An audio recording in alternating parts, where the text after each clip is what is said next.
और इस लेक्चर में हम पढ़ने वाले हैं अर्थ ग्रेविटेशनल पोटेंशियल एनर्जी। ठीक है, अब ये अर्थ ग्रेविटेशनल पोटेंशियल एनर्जी पढ़ने से पहले हम ये समझ लेते हैं कि what is mean by energy. Energy यानी कि होता क्या है? तो एनर्जी की बहुत ही सिंपल सी डेफिनेशन होती है, ठीक है, कि कैपेसिटी टू डू वर्क। हमारी जो काम करने की कैपेसिटी होती है ना, उसी को हम हमारी एनर्जी, ताकत बोलते हैं कि नहीं ताकत। जैसे अगर एक आधा छोटे बच्चे को मैं बोलूं कि 50 किलो की चावल की बोरी ला दे, वो ला पाएगा क्या? नहीं। क्यों? क्योंकि उसके अंदर उतनी ताकत नहीं है, दैट इज उसके अंदर उतनी एनर्जी नहीं है कि वो उस काम को कर सके। पर यही अगर हम एक आधा हेल्दी इंसान को बोलते हैं कि आप एक काम करो, 40 केजी चावल की बोरी ला लो, वो आराम से ला लेगा। क्यों? क्योंकि उसमें उतनी ताकत, उतनी एनर्जी है कि वो उस काम को कर सके। तो काम को करने की जो कैपेसिटी होती है उसे ही बोला जाता है एनर्जी। अब इस एनर्जी के दो मेन टाइप होते हैं। एक तो होता है के that is kinetic energy. Kinetic energy, ठीक है। काइनेटिक एनर्जी यानी कि अगर कोई ऑब्जेक्ट मोशन में है, अगर कोई ऑब्जेक्ट मूव कर रहा है, ठीक है, जैसे फैन मूव करता है, आप फैन के बीच में उंगली डाल दो, आपकी उंगली कट जाएगी। क्यों? क्योंकि फैन स्पीड में है, उसको ज्यादा एनर्जी, उसके अंदर ज्यादा एनर्जी, वो आपके फिंगर को इजीली काट देगा। वही फैन अगर एकदम स्लो स्पीड में मूव कर रहा है, एकदम ऐसे धीरे धीरे, आप उंगली रखो, इस बार उंगली नहीं कटेगी। क्यों? क्योंकि अब उसकी स्पीड कम है, तो उसमें एनर्जी भी क्या है? कम। ठीक है, आप देखते हो बाढ़ वगैरह आती है, फ्लड वगैरह आती है, तो बड़े बड़े घर टूट जाते हैं because of force of water. क्योंकि वाटर बहुत तेजी से फ्लो हो रहा है, तेजी से फ्लो हो रहा है यानी कि उसमें ज्यादा एनर्जी है, इसलिए उसका इंपैक्ट भी क्या होता है? ज्यादा होता है। अगर वही पानी आराम आराम से फ्लो हो जाए तो बिल्डिंग नहीं टूटेगी। क्यों? क्योंकि अब उसमें एनर्जी क्या होती है? कम होती है। तो अगर कोई ऑब्जेक्ट मोशन में है, तो मोशन में होने की वजह से जो एनर्जी होती है उसे हम बोलते हैं काइनेटिक एनर्जी, कि energy because of the motion. ये पहला टाइप। और दूसरा टाइप जो हमें पढ़ना है दैट इज पीई, जिसे हम बोलते हैं पोटेंशियल एनर्जी। ठीक है, अब ये जो एनर्जी होती है, ये एनर्जी होती है because of the position of object. Object की पोजीशन के वजह से, इस बार मोशन नहीं, पोजीशन। जैसे कि अगर आप अपना मोबाइल लो, मोबाइल अगर हम क्या करते हैं, कभी कभी देखते हो मोबाइल गिर जाता है तो हमारी जाने से बाहर भी गिर जाती है, टूट ना जाए। पर अगर मोबाइल को हम एक छोटे डिस्टेंस से ऐसे छोड़े तो मोबाइल को कुछ नहीं होने वाला है, ठीक है। पर उसी मोबाइल को अगर बहुत ऊपर से छोड़ो तो मोबाइल के टुकड़े टुकड़े हो जाएंगे, ठीक है। तो जितने ऊपर जाएगा, अगर मोबाइल को दूसरे फ्लोर से फेंका जाए तो मोबाइल बचेगा नहीं। तो ये जितने ऊपर जा रहा है हम देख रहे हैं कि उसका इंपैक्ट उतना भारी पड़ रहा है। तो वो जो एनर्जी आ रही है उसके अंदर, वो किसके वजह से आती है? Because of its position. कि हमारे पोजीशन की वजह से हमारे बॉडी में जो भी एनर्जी स्टोर होती है that is called as potential energy. और इस पोटेंशियल एनर्जी का जो फॉर्मूला होता है वो होता है mgh, वेयर m मास हो जाता है, g हमारे अर्थ की वही ग्रेविटी, और h क्या करती है? हाइट। ठीक है, अब देखो मास तो कांस्टेंट रहने वाला है। जैसे ये मार्कर है, इस मार्कर को मैं यहां रखूं या कितने भी ऊपर रखूं, इसका मास कांस्टेंट रहेगा। मैं अर्थ पे हूं, हम अर्थ से मून पे तो नहीं जा सकते, दैट मींस ये g भी ऑलमोस्ट क्या रहेगा? कांस्टेंट ही रहेगा। तो मैं ये देख सकता हूं कि मास और ग्रेविटी कांस्टेंट है, तो मैं ऐसा लिख सकता हूं क्या कि potential energy is directly proportional to height. क्योंकि हमें पता है इक्वल्स टू और कांस्टेंट हो तो उसकी जगह हम हमेशा क्या लिखते हैं? Sign of proportionality.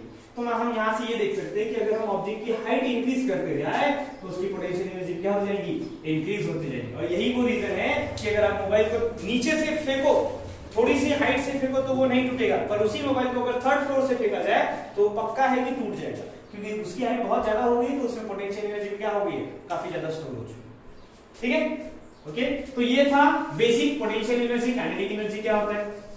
फिलहाल हमें पढ़ना है अर्थ ग्रेविटेशनल पोटेंशियल एनर्जी। अब हमने ये तो जान लिया पोटेंशियल एनर्जी मतलब ऑब्जेक्ट की पोजीशन की वजह से, पर यहां पढ़ना है अर्थ ग्रेविटेशनल पोटेंशियल एनर्जी।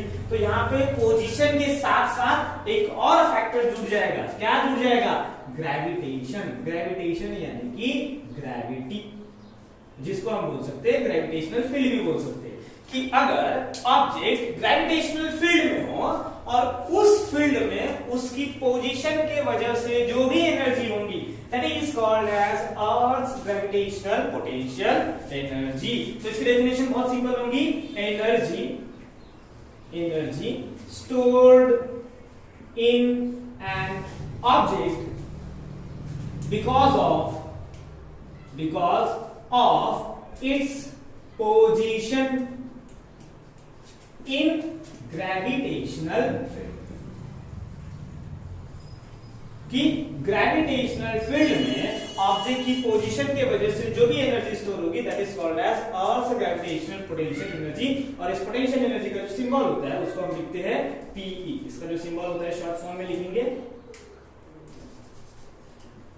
सिंबल होता है इसका पोटेंशियल एनर्जी।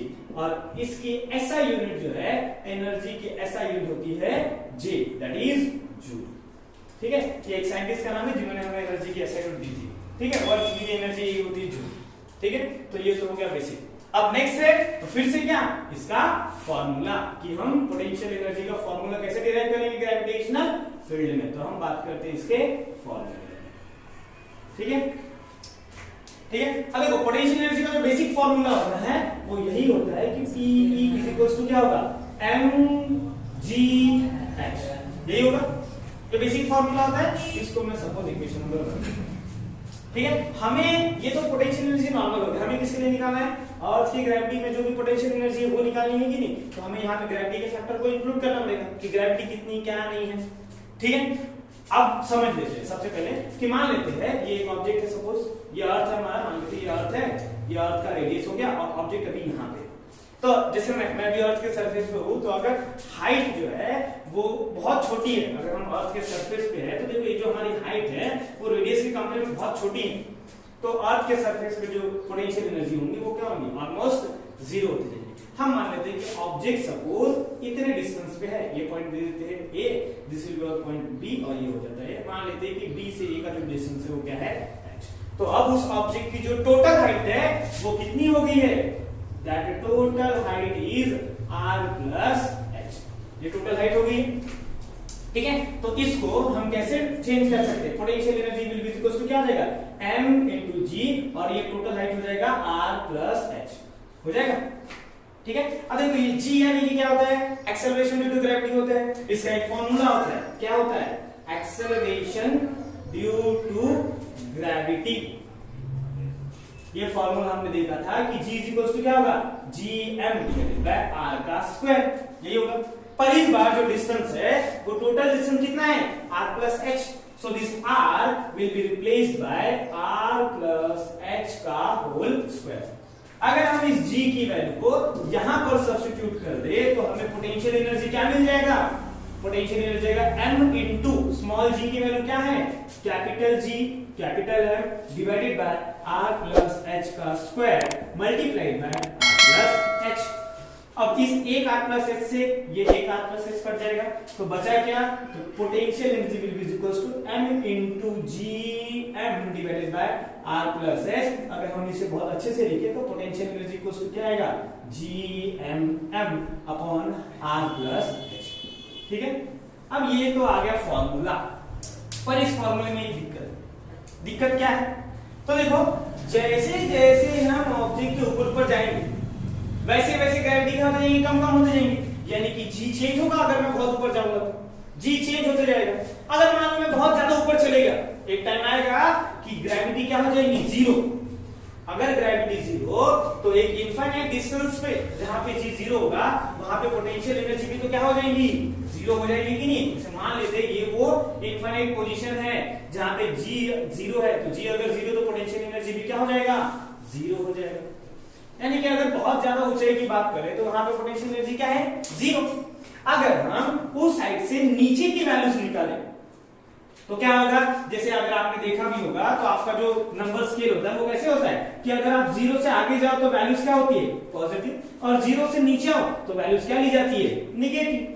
तो अगर इस पॉइंट पे पोटेंशियल एनर्जी जीरो है और हमको नीचे आना है तो ये जितनी भी वैल्यूज आएंगी ये सब क्या होंगी निगेटिव। और यही वो रीजन है कि हमारी जो अर्थ की ग्रेविटेशनल पोटेंशियल एनर्जी रहती है वो किसमें रहती है -gmm upon r plus h। तो ये था अर्थ ग्रेविटेशनल पोटेंशियल एनर्जी का फॉर्मूला। ठीक है, ओके। तो आज की इस क्लास में इतना ही। होप आपको ये वीडियो पसंद आया हो।